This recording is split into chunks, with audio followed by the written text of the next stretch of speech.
জুবিন গাৰ্গে ন্যায় পাবই লাগিব জুবিন গাৰ্গক ন্যায় প্ৰদান কৰক জুবিন গাৰ্গে ন্যায় পাবই লাগিব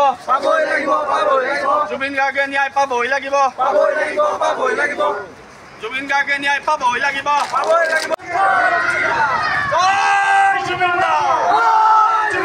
জুবিন গাৰ্গে ন্যায় পাবই লাগিব জুবিন গাৰ্গে ন্যায় পাবই লাগিব জুবিনদাৰ অকাল বিয়োগত আমি সকলো মৰ্মাহত হৈছোঁ সমগ্ৰ অসম মৰ্মাহত হৈছে আজি তিয়কবাসীও সেই মৰ্মাহত হোৱাৰ পাছতেই তিয়কবাসীয়েও আজি ৰাজপথত ওলাই আহিছে তিয়কবাসী ৰাইজে তিয়ক আঞ্চলিক ছাত্ৰ সন্থাই তিয়ক বাণিজ্য সন্থাই আৰু তিয়কবাসী ৰাইজে আজি মম শিখা সমদল কৰি আমি এটা কথাই ক'ব বিচাৰিছোঁ জুবিনদাৰ যি অনাকাংক্ষিত মৃত্যু হ'ল আৰু এই মৃত্যুক মুখ্যমন্ত্ৰীগৰাকীয়ে হত্যা বুলিও কৈ আছে আমিও সন্দেহ প্ৰকাশ কৰিছোঁ তাৰ পাছত আমি কৈ আছোঁ যে ইয়াত ন্যায় হ'ব লাগে জুবিনদাই ন্যায় পাব লাগে কোন দুখীয়ে এনেকুৱা ধৰণৰ নিষ্কাৰ্য কৰিলে সেইসকলক অতি শীঘ্ৰে তেখেতসকলক অতি দৃষ্টান্তমূলক শাস্তি প্ৰদান কৰিব লাগে আমি দাবী জনাব বিচাৰিছোঁ আমি ক'ব বিচাৰিছোঁ SITয়ে যি তদন্ত কৰি আছে এই তদন্ত প্ৰক্ৰিয়া পানী নৰকা ধৰণে হ'ব লাগিব ইয়াত কোনো বিসংগতি থাকিব নালাগিব যিখন চাৰ্জশ্বিট প্ৰদান কৰিব সেই চাৰ্জশ্বিটখন অতি কঠোৰ হ'ব লাগিব আৰু জুবিনদাই যাতে ন্যায় পায় আমি সকলোৱে কামনা কৰিছোঁ আমি দেখিবলৈ পাইছোঁ যিটো বৰ্তমান চৰকাৰ থকা দল এই দলটোৱে বৰ্তমান ৰাজপথত নামি আহিছে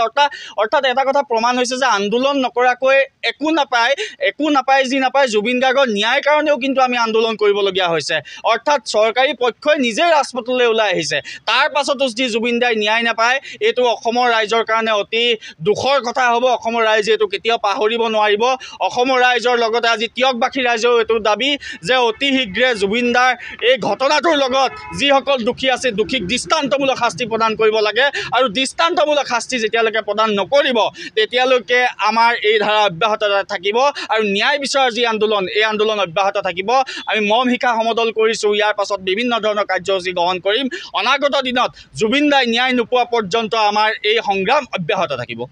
জাষ্টিছ ফৰ জুবিন গাৰ্গ এই শ্লোগান লৈ আজি আমি ৰাজপথত এনেদৰে ছাত্ৰ সন্থাৰ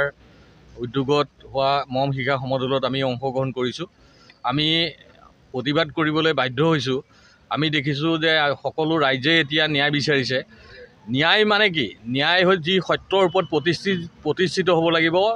পুলিচৰ প্ৰতিবেদন আৰক্ষীৰ যি প্ৰতিবেদন সেই প্ৰতিবেদন ঢিলা হ'লে নহ'ব পানী নসৰকা প্ৰতিবেদন আমি বিচাৰিছোঁ পানী নসৰকা প্ৰতিবেদন মানে ন্যায় ইয়াত সোপা ঢলা নীতি দি কাৰোবাক যদি বচাব বিচাৰে তাৰ বিৰুদ্ধে আমি পুনৰ প্ৰতিবাদ কৰিম আজি এনেদৰে আমি এই আহ্বান জনাইছোঁ আমি ৰাজ্য চৰকাৰ কেন্দ্ৰীয় চৰকাৰক ইয়াৰ পৰা সকীয়াই দিব বিচাৰিছোঁ যে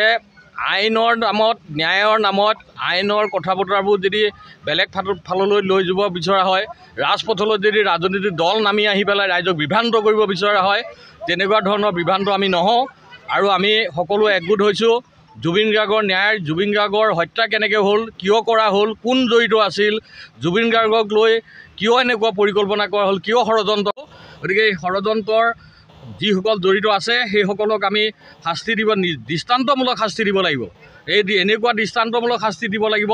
যাতে আমাৰ প্ৰাণৰ শিল্পীজনক যি হত্যা কৰাৰ পৰিকল্পনা কৰিলে তেওঁলোকে যাতে আৰু কোনো যাতে এনেকুৱা ধৰণৰ নিৰীহ আৰু কোনো শিল্পী যাতে তাৰ বলি হ'বলগীয়া নহয়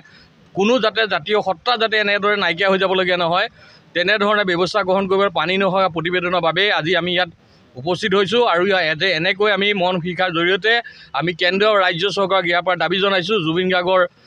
মৃত্যু ন্যায় লাগিব জাষ্টিছ ফৰ জুবিন গাৰ্গ